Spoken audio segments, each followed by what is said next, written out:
네, 안녕하세요. 오늘은 저희 저술 이야기 두 번째 이야기를 시작해 보겠습니다. 지난번에 정림 출판사에서 이제 두 권, 그리고 수험서까지 하면 총 세 권의 책을 다른 출판사를 통해서 이제 저술을 하다가 전문 서적의 어떤 필요성 이런 부분에 전문 서적의 출간 이런 부분의 필요성을 좀 느끼고 제가 출판사를 직접 설립을 했습니다. 도서출판 LTS인데요. 그렇게 출판사 설립하고 나온 첫 책이 바로 부동산 유치권입니다. 이게 2019년 4월인데요. 제가 상식 밖의 부동산 법 이야기, 그 책도 이제 고무렵에 출간을 해서 그 상식 밖 책이 제일 먼저 제 출판사에서 나온 첫 책인 줄 좀 착각을 했는데 그 시기가 마침 유치권이 19년 4월, 그 다음에 상식 밖 책이 19년 5월이더라고요.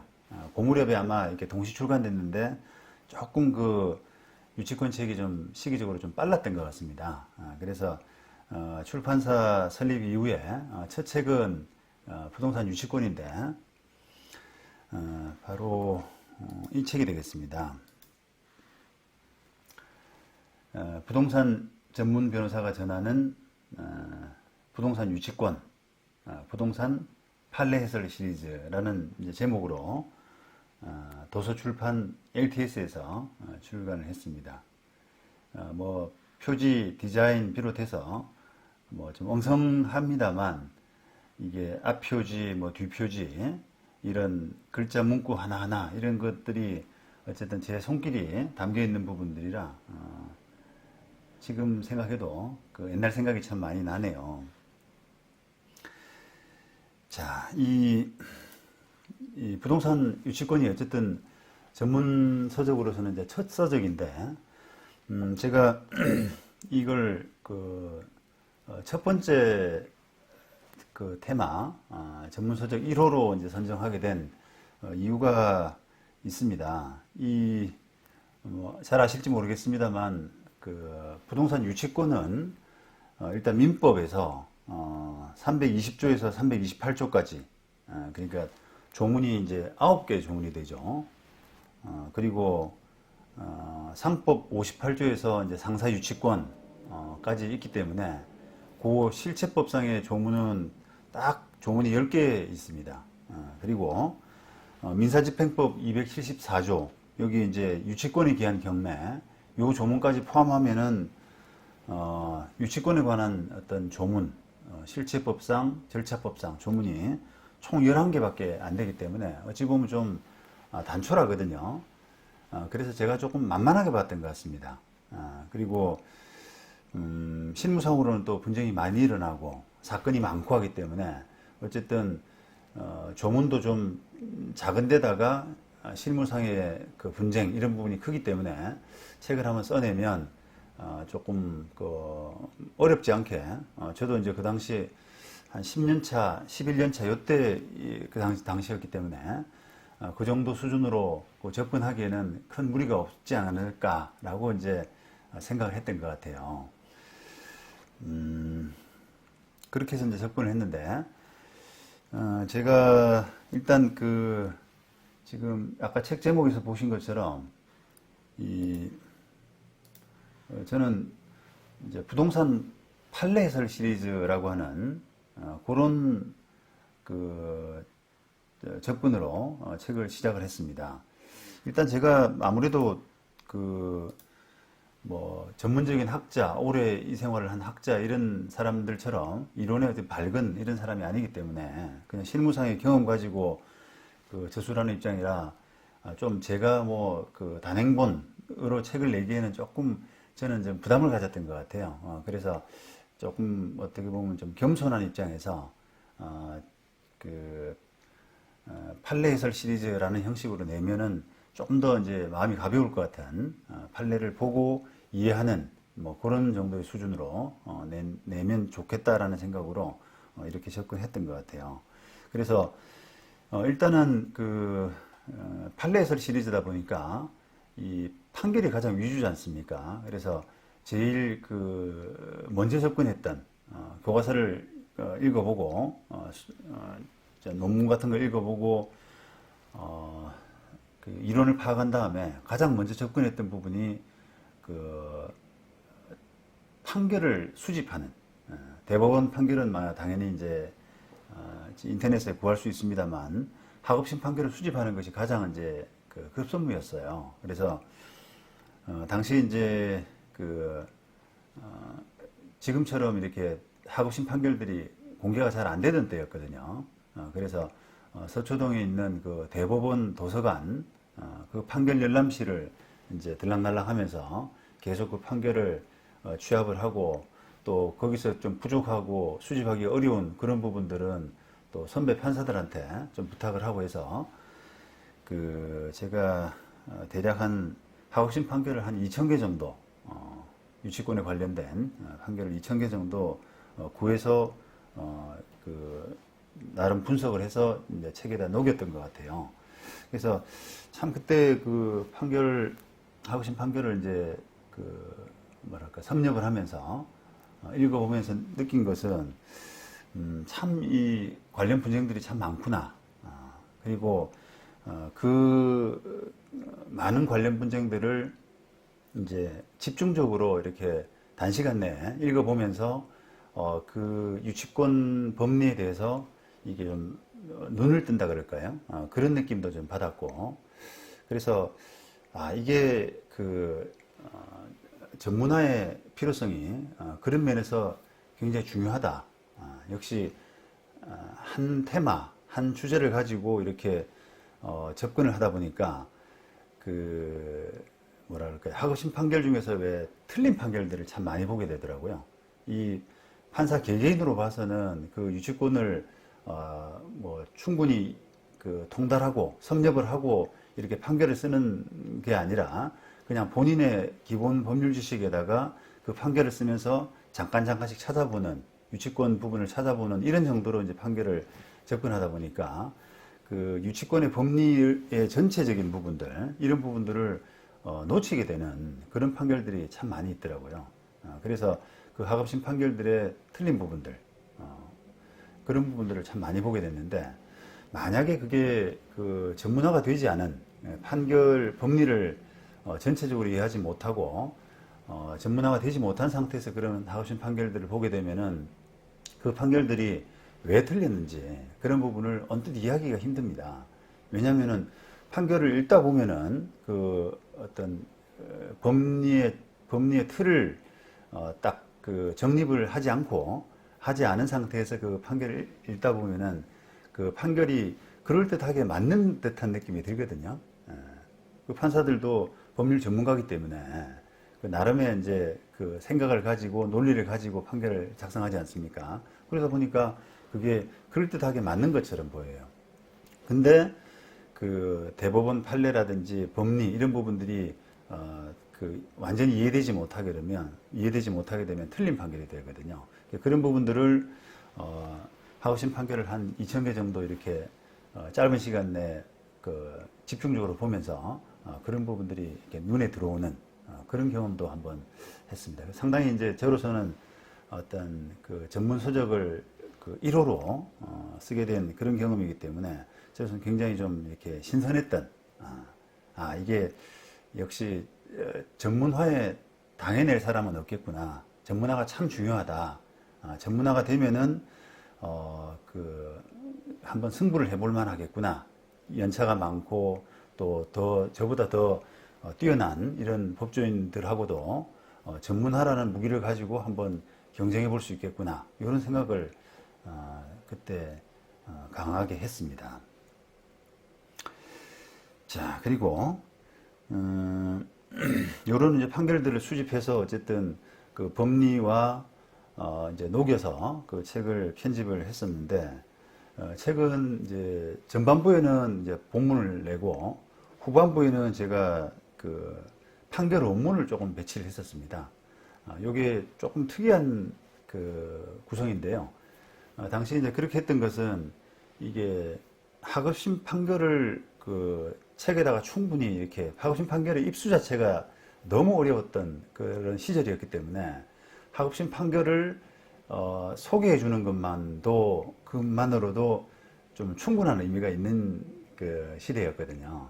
그래서 사람들이 이 대법원 판결에서 보던 아주 드라이한 법리 논쟁, 그다음에 그 사안에 아무리 읽어도 사안을 잘 이해할 수 없는 이런 애매모호함, 이런 부분들을 하급심 판결을 읽어보게 되면 사안이 정확하게 들어오고, 또 누가 어떤 주장을 하면서 판사가 어떤 결론을 내리고 하는 그런 과정이 대법원 판결에 비하면 훨씬 더 이렇게 정치하게 되어 있거든요. 그래서 그런 부분에 대한 경험, 이런 부분들이 책에서 좀 판결 소개를 통해서 필요하겠다라고 생각을 했던 거죠. 그래서 중요 판결들은 그 뒷부분에 이게 배치하는, 그래서 책은 볼륨이 좀 있는 편인데 한 절반 정도는 본문, 그 다음에 나머지 절반은 판결, 원문, 이렇게 이제 배치를 했었습니다. 그런 것도 조금 저로서는 좀 신선했고요. 그리고 이 판결집이다 보니까 판결 자체만 가지고도 이렇게 책을 엮어내고, 판결이 위조가 된 책이죠. 그리고 어떤 이론의 틀은 이렇게 마련했습니다만 기본적으로는 이제 판결이 이제 주가 된 그런 책이 됐는데, 이 판결의 중요성, 판결이란 게 어찌 보면 저작권이 없는 거잖아요. 근데 제가 판결을 좀 이렇게 변호사로서 자유롭게 입수할 수 있었다는 그만 가지고도 이게 훌륭한 책을 만들었다는 그런 부분들에 대한 감동도 컸던 것 같아요. 그래서 판사들이 잘 써놓은 판결들을 제가 충분히 이해하고, 그것을 어떻게 보면 잘 엮어내기만 하는 순서 배치라든지 그런 편집에 따라서 잘 엮어내기만 하면은 굉장히 좋은 작품을 만들어낼 수 있는 그런 경험을 이제 처음으로 했던 거죠. 그래서 저는 그것을 마치 어떻게 보면 좀 진주, 흩어져 있는 진주를 그냥 목걸이로 만드는 그런 작업 정도로 생각을 했었습니다. 그래서 참 이렇게 그 뒤로부터도 계속 욕심이 좀 나고요. 판결에 대한 자료는 제가 노력하기에 따라서 얼마든지 입수할 수 있기 때문에 훌륭한 판결이라고 하는 진주를 잘 엮어내기만 하면은 무궁무진하게 얼마든지 책을 만들 수 있다라고 하는 그런 약간 자신감, 그 다음에 어떻게 보면 좀 다른 사람보다 먼저 그런 부분을 발견한 듯한 그런 느낌, 그런 느낌을 이 첫 책에서 가질 수가 있었습니다. 그래서 제가 이제 그 책을 내고 나서 주변에 이제 여러 이제 법조인들도 유치권 책들을 내면서 제 책에 있는 하급심 판결을 참고를 참 많이 했다고 그러더라고요. 예. 어쨌든 그게 하급심 판결을 입수하는 자체, 도서관에 가서 직접 가야 됩니다. 그는 도서관에 가서, 또는 주변의 어떤 법조인들의 도움을 받아서 판결이 좀 수고를 가지고 입수를 한 거기 때문에 그걸 책에다 이렇게 그대로 올려놓으니까 제가 조금 수고한 부분에 대한 그런 부분들을 뒤에 책을 쓰시는 분들이 많이 도움을 받았다라는 말을 하셔서 저도 굉장히 좀 보람이 좀 있었습니다. 아무래도 이제 이게 발전이라고 하는 것은 누군가가 해놓은 디딤돌, 이런 부분들을 다른 사람들이 좀 딛고 올라가는 그럴 때 이제 발전이 일어나잖아요. 그래서 제가 좀 마치 이 분야에서 좀 디딤돌이 된 것 같은 그런 좀 뿌듯함, 이런 부분도 좀 들고요. 그런 좋은 느낌이 있었습니다.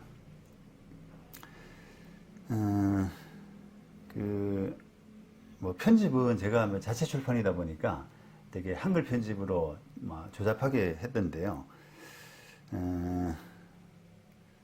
보시죠. 이게 이제 목차입니다. 여기 목차인데 한글 편집이죠, 기본적으로. 그래서 이 목차 총론 중에서 의 법률적 성질, 그다음에 2편 유치권 성립 요건과 제한 1, 2, 3, 4, 5 3편 유치권의 효력, 유치할 권리, 유치권의 불가분성, 그 다음에 경매와 간이변제 충당권, 그 다음에 과실수치권, 유치권자의 사용 수익과 부당이득, 그 다음에 4편 유치권의 소멸, 유치권자의 성관주의 의무, 타담보 제공, 유치권의 포기 내지 피담보 채권의 소멸, 이런 식으로 이 목차를 이렇게 정했었는데, 이게 그 책을 써보신 분들은 알겠습니다만, 목차 잡는 게 참 쉽지 않아요. 그게 더구나 이 유치권은 우리가 저처럼 이렇게 단행본으로 낸 것이 없거든요. 없고 거의 다 이제 민법의 물권편에서 일부 부분 불과 한 1, 20페이지 정도 차지하는 그런 분량으로 되어 있기 때문에 저처럼 이렇게 볼륨 있는 책을 쓸 때 과연 그 체계를 어떻게 잡아 나갈 것이냐라고 하는 부분이 사실 처음으로 이제 시도 자체가 처음이었다고 할 수 있을 정도로 조금 목차 잡기가 쉽지가 않았습니다. 우리가 뭐 그런 말이 있어요. 그 세법이 굉장히 그게 조문들이 복잡하거든요. 그래서 세법을 해석한다, 이해한다 할 때 그 세법의 어떤 조문을 찾느냐라고 하는 부분이 절반이라는 말을 하는데, 제가 볼 때는 저술할 때 목차 잡는 것이 절반이다라고 해도 과언이 아닐 정도로 목차 잡기는 참 어려운 작업입니다. 실제로 이제 요게 요 책이 이제 나오고 나서 그 후에 1년인가 2년 뒤에 이제 개정판이 나왔는데, 그 개정판 나올 때는 목차가 또 많이 바뀌었어요. 그만큼 어떻게 보면은 처음 낼 때는 좀 어떻게 보면 좀 부족했다라고 볼 수 있는 거 아니겠습니까? 근데 막상 이제 이렇게 목차를 잡아두고 새로운 이론, 새로운 판결들을 거기에 이제 집어넣는 과정에서 계속 이제 뭐랄까요? 이게 부정확하다. 목차의 어떤 체계 이런 부분이 조금 더 나아질 수 있겠다는 생각들을 계속 이렇게 받게 되거든요. 그러면서 이제 개정판에서는 목차도 바뀌고 내용도 충실해지고 점점 더 이제 발전해 나갔던 것 같습니다. 그리고 아까 보셨던 그 표지, 이 표지는 지금 이제 제 사진, 제 상반신 사진이 들어갔는데, 요거는 제가 이제 개인적으로 휴레패커드 모델을 한번 한 적이 있어요. 그게 지금 찾아보니까 2007년도 정도네요. 2007년도였는데 2007년도에 휴레패커드 프린트 사업부, 프린트 복합기 이런 거, 그런 사업부의 이제 모델로 선정이 돼가지고 제가 활동을 한 적이 있었습니다. 그래서 그때 이제 사진 찍고 광고로 이제 내보내고 하는 과정에서 이제 전문 사진 작가가 잘 나온 사진들을 저한테 이제 마치고 나서 선물로 줬는데, 그 선물로 받은 그 사진을 가지고 제가 이 표지를 만들었던 거죠. 제가 한번 보여드릴게요. 지금 뭐 저도 옛날 생각이 많이 나는데, 자, 요 사진들, 요게 이제 제 사무실이 아니라 어디 청담동인가 아주 좋은 사무실을 빌려서 그때 이제 사진 촬영을 했었고요. 그 다음에 이제 사진들, 그 다음에 이런 사진들, 그 다음에 사진, 이런 사진. 요게 이제 아까 제 유치권 그 표지가 됐던 사진들이죠. 이만큼을 잘라서 이렇게 이제 만들었던 겁니다. 그 다음에 지금은 요게 이제 광고 그런 사진들을 찍어서 이 휴레패커드에서 이런 광고들 고정관념을 깨야 굿에서 그레이트가 될 수 있습니다. 해서 어떻게 보면 조금 그때 조금 제 자랑 같습니다만 그 휴레패커드에서 이제 그 각 나라마다 조금 창의적인 사람, 그러니까 아이디어가 조금 남다른 사람들을 모델로 선정해가지고 그거를 그 사람의 아이디어를 휴레패커드가 실현시켜 줄 수 있다라고 하는 그런 컨셉으로 이제 각 나라마다 광고를 제작을 했는데 제가 우리나라의 그 모델로 선정이 됐던 거죠. 제가 봐도 지금 생각해도 조금 쑥스럽고 신기하기도 하고 그런데요. 제가 뭐 그럴 만한 자격이 있는가 싶은데 어쨌든 그렇게 운 좋게 제가 그렇게 됐었던 것 같습니다. 그래서 모델 경험도 했고 그 다음에 이렇게 해서 이제 여기 이제 에누리닷컴이죠. 여기 이제 전자제품 전문 그런 사이트이기 때문에 그때 제 사진으로 해가지고 이렇게 광고도 나왔고요. 그 다음에 이거는 이제 네이버 광고에서 여기 고정관념을 깨야 굿에서 그레이트가 될 수 있습니다라고 해서 제 얼굴이 나온 그런 사진을 좀 캡처를 해뒀습니다. 아주 뭐 지금 생각해도 좀 너무 신선한 경험인데요. 저로서는 이제 그게 그 모델 활동이 처음이자 또 마지막이었던 것 같습니다. 그 뒤에 뭐 방송 앵커 진행도 하기도 했습니다만 이게 광고 모델로 나간 것은 그때가 그 첫 번째이자 마지막. 뭐 앞으로 이제 어떻게 될지는 모르겠습니다만 지금까지는 유일한 경험이죠. 그래서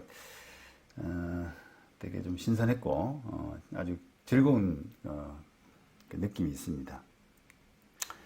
그리고 이렇게 이제 책을 그 표지 만들고 뭐 안에 내용도 한글 편집해서 뭐 좀 조잡하게 이렇게 편집을 해가지고 책을 만들고 나서 책을 만드는 과정에서 뭐 이게 그 인쇄하는 그 회사 이런 데도 제가 직접 섭외하고 제 기억으로는 아마 현문사로 기억을 하는데요. 그 현문사라고 하는 곳에 제작 의뢰하고 그 다음에 뭐 우리가 배송하는 거, 책 주문이 들어오면은 우편으로 보내주고 하는 그런 배송도 그 저희 부모님한테 좀 맡겨가지고 그런 단순 일이기 때문에 저를 부모님 통해서 부모님 저를 도와주시는 그런 역할을 또 했었던 것 같고요.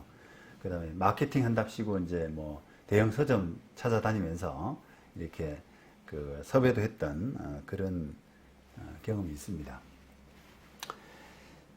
그리고 또 하나 기억은 그 책이 이제 이렇게 이제 그런 고생 끝에 책이 따끈따끈한 책을 이제 받았는데 첫 책을 받았는데 어쨌든 뭐 지금 보면은 또 다른 책하고 비교하면은 되게 볼품이 없고 조잡하고 하지만 어쨌든 제 그 어떤 노력의 결과물이잖아요.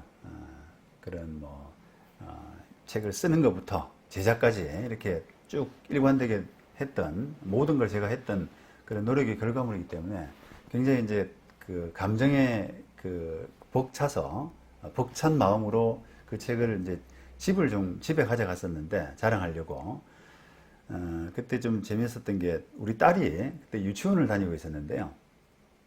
어린 나이였는데 그 책을 이렇게 보더니만 한번 보여드리죠.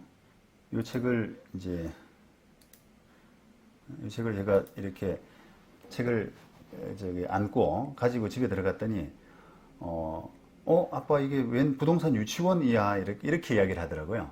그래서 그 자기 눈에는 이게 유치권은 모르니까 잘 모르는 개념이기 때문에 부동산 유치원으로 보였던가 봐요. 그래서 되게 많이 웃었던 기억이 있습니다. 네, 그렇습니다. 네. 자, 어쨌든 뭐 이런 정도로 해서 제가 이제 그 첫 작품을 마무리했고 또 그게 많이 팔렸고요. 또 실제로 요것도 있죠. 많이 팔렸고 요걸 보여드리면 되겠다. 그래서 그 책들이 이제 많이 팔렸고, 저로서는 또 그 이듬해인가 또 개정판까지 내고 해서 그때는 이제 상하권으로 두 권으로 나눠서 그렇게 출판을 또 했습니다. 그래서 지금은 그때까지가 이제 종이 출판을 계속 했던 거고요. 그 뒤에 이제 전자 출판으로 좀 돌려서 지금 부동산 유치권은 현재 그냥 제 홈페이지에서 무료로 다운받아 볼 수 있는 그런 상태가 되어 있습니다. 전자출판으로 무료로 지금 배포를 하고 있습니다. 그래서 부동산 유치권 첫 작품 한 단권화된 하고 그 다음에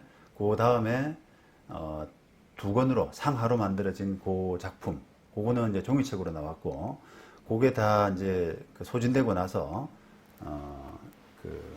전자출판으로 무료로 지금 배포하고 있으니까 여러분들이 그 홈페이지 한번 들어오셔서 그런 경험을 한번 해보시기 바랍니다. 나름의 이제 지금으로서는 이제 많이 다듬어진 상태죠. 벌써 2019년에 이제 첫 초판이 나왔기 때문에 지금으로서는 벌써 10년이 넘었지 않습니까? 그러니까 그 동안에 계속 쌓여진 어떤 결과물 이런 부분들이 지금 제 책에 녹아 있는 상태이기 때문에 물론 책에도 처음보다는 훨씬 단단하고 그래서 지금은 조금 이제 뭐랄까요 덜 부끄러운 그런 상태는 되어 있으니까 여러분들이 좀 필요할 때마다 잘 찾아주시기 바랍니다. 감사합니다.